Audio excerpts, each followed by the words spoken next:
It seems a battle royale on the sticky Mau issue has just started.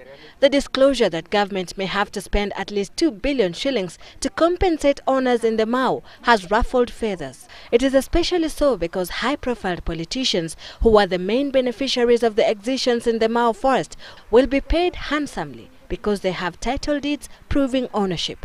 It sets a very bad precedent, particularly for the Kenya Anti-Corruption Commission, which, as you know, has already taken so many people to court regarding lands that have been, illegally acquired. It's not acceptable, and we are going to do whatever is possible to stop it, because the money in the public coffers does not belong to the government.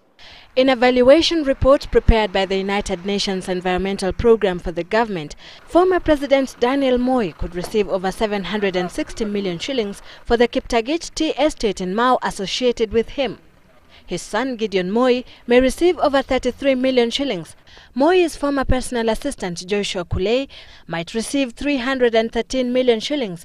Roads Minister Franklin Bate, listed with his predecessor Kapkalia Kones, is in line to receive 151 million shillings.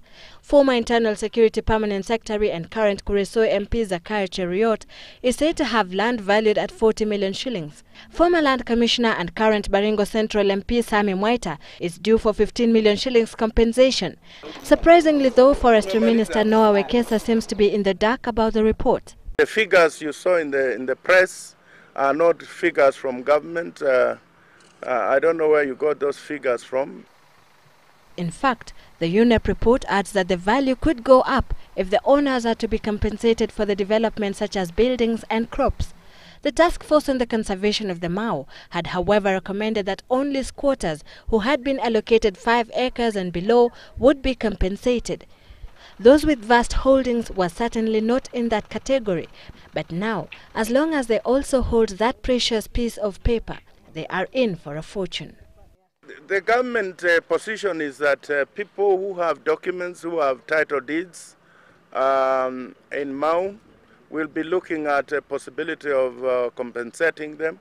I think the worst part of it is the message that it's sending, that any time in future, if you grab any government property, whether it's land or housing or whatever, chances are that if you stick to your grounds, government will compensate you before it can recover. Human rights activist Okia Omtata Okoiti says he will move to court to seek an injunction against any attempts to make such payments through the taxpayers' money. Sylvia Chebet, Citizen TV, Nairobi.